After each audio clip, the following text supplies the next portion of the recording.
আসসালামু আলাইকুম, আমি সৈয়দ মোহাম্মদ মুফাসসল, সিভিল ইঞ্জিনিয়ারিং 2.0 পক্ষ থেকে আপনাদের সকলকে আমি স্বাগত জানাচ্ছি।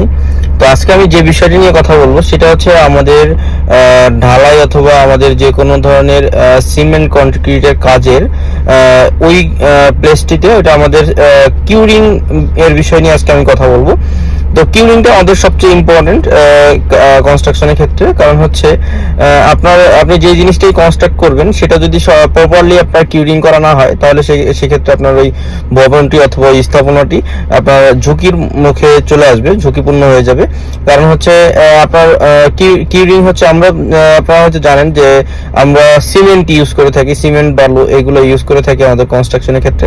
তো সিমেন্টটা একটা বাইন্ডিং ম্যাটেরিয়ালস, এই বাইন্ডিং ম্যাটেরিয়ালসটা আমাদের প্রপারলি সেটিং হইতে হবে। সেটিং যদি না হয় সেক্ষেত্রে আপনার হচ্ছে একটা টাইম পরে যে এটা ধসে পড়বে অথবা খসে যাবে।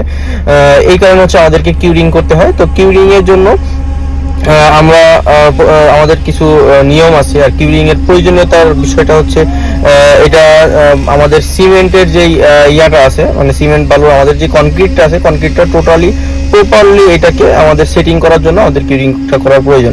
এটা একটা নির্দিষ্ট তাপমাত্রা বজায় রেখে, মানে আমাদের যে কনক্রিটের যে কাস্টিংটা আছে এটা একটা নির্দিষ্ট তাপমাত্রা বজায় রেখে এটাকে আমরা কিউরিং করব।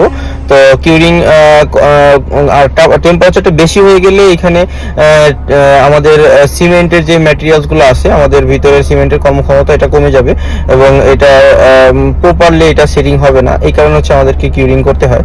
তো এইখানে আমাদের কিউরিং এর কয়েকটি স্টেপ আছে। আমরা কোন কোন ইয়াগুলো কতটুকু কিউরিং করব এই বিষয় নিয়ে যদি আমি বলি, সেটা হচ্ছে আমরা যেমন আমাদের যেই কাস্টিং ইয়াগুলো রয়েছে, যেমন আমরা ছাদের রুফ কাস্টিং যেটা, এটা আমরা ঢালাই শেষ হওয়ার পরে 20 ঘন্টা পর থেকে আমরা কিউরিং করতে পারি এবং এটা 21 দিন আমাদেরকে কিউরিং করতে হবে। আর কিউরিং পিরিয়ডটা মোটামুটি 28 দিন হয়। এটা আমাদের 28 দিন লাগে আমাদের টোটালি ফাইনাল সেটিং হইতে। সব ধরনের কনক্রিট এগুলো হচ্ছে 28 দিন লাগে, তো যে কোনো ঢালাই আর কি। আর হচ্ছে নর্মালি যে প্লাস্টার অথবা যে গাঁথনিগুলো আছে, এই গাঁথনি প্লাস্টারগুলো আমরা 7 দিনেই আমাদের কিউরিং হয়ে যায়। এটাকে 7 দিন প্রপারলি আমাদেরকে কিউরিং করতে হবে পানি দিয়ে। তো এই ছিল আজকে